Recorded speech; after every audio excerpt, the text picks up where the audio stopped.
All right, you're not going to believe this one. Have you ever looked at a piece of trash, like an old styrofoam cup, and thought, hey, I bet I could turn that into candy? Yeah, me neither. But today, we're going to follow a wild chemical quest that does exactly that, transforming a giant bag of styrofoam into actual edible cinnamon candy. It just sounds totally nuts, right? Like something out of a sci-fi movie. But this is the question at the heart of this whole experiment. Can you really do it? Is this just a crazy idea? Or is there some honest-to-goodness science that makes it possible? And this, right here, is why the whole thing isn't just a fantasy. Take a look. On the left, that's styrene, the basic molecule that makes up styrofoam. And on the right, that's cinnamaldehyde, the chemical that gives cinnamon its amazing smell and taste.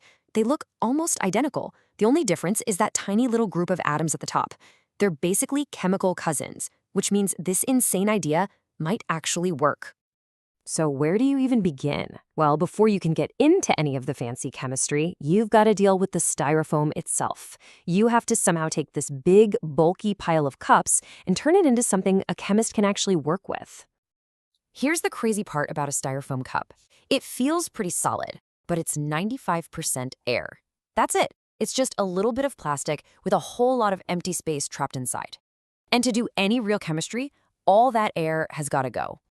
The method for getting rid of the air is, well, pretty simple, but also really dangerous. Step 1. Dissolve the cups in acetone. You get this super satisfying fizzing sound as all the air escapes, and you're left with this sticky, flammable goo.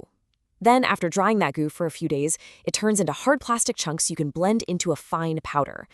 Yeah, it's a massive fire hazard, but it's the crucial first step. Okay, so now we've got a jar of fine plastic powder. This is where we hit the first big chemical hurdle.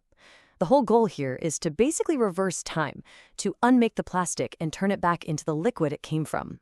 And the scientific term for this is depolarization. See, polystyrene is just a super long chain of those styrene molecules all linked together. So by cranking up the heat, and we're talking over 400 degrees Celsius, and using a catalyst to speed things up, you can literally snap those long chains apart, releasing the individual styrene molecules. But this isn't like baking a cake. It demands insane precision.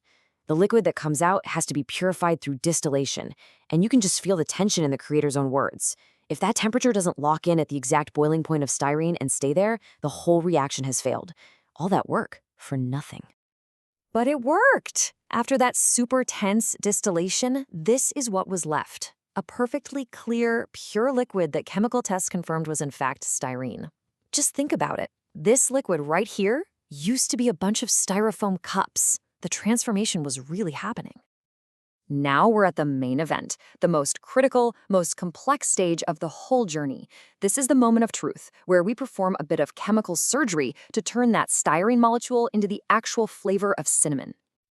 And the special tool for this surgery is called the Vilsmeier-Hock reaction. Don't worry, you don't need to remember that name.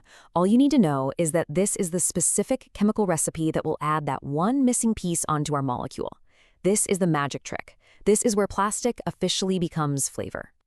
The process itself is a total roller coaster. It involves precise cooling, adding some seriously corrosive chemicals, heating it up ever so carefully, and then just waiting. And watching it is incredible. The whole mixture shifts from clear to a bright orange, then to a deep cranberry red, and finally it becomes this dark, almost black goop. After letting that dark mixture cool down in the fridge overnight, it was time to see if it all worked. And the first sign of success wasn't something you could see. It was the smell. The second the door opened, the air filled with the sweet, unmistakable aroma of cinnamon. And there it was, floating right on top, a thick layer of brand new cinnamaldehyde oil. So the chemistry was a success. The impossible was done. But the quest wasn't finished. Now, that tiny, precious amount of lab-made cinnamon oil had to be turned into something you'd actually recognize: hard candy. You would think after all that complex chemistry, making candy would be the easy part, right? Well, wrong. The first attempt was a complete and total disaster. The sugar seized up instantly, turning into a solid, useless brick. It was looking like this whole amazing project was going to crash and burn on the final step. But come on, after getting this far, after turning plastic into flavor, giving up just wasn't an option. There had to be a way to save this batch and get that precious styrofoam-derived cinnamon oil out of those sugar chunks. And that brings us to the grand finale, the sweet recovery. It was time for a little bit of improvisation and some good old-fashioned kitchen chemistry to save the day and finally make the candy. The plan was pure improvisation, but it was genius. First, smash the hard sugar chunks into smaller pieces. Then, carefully remelt them with extra water and corn syrup to stop them from seizing up again. Add a little more red dye for color, and then, the most important part, work fast to pour and shape the candy before it has a chance to turn back into a rock. And finally, the taste test. After months of work, starting with what was literally a bag of trash, the final product was a success. And the creator's reaction says it all. It didn't just taste kinda like cinnamon candy, it tasted exactly like cinnamon candy. And it was really good. So what do we take away from all this? This whole thing started with a question that sounded like a joke, but with some serious creativity and chemistry, plastic waste was literally upcycled into a sweet treat. It really makes you wonder, right? What other things that we call trash are actually just resources we haven't figured out how to use yet? What other impossible transformations are just waiting to be discovered?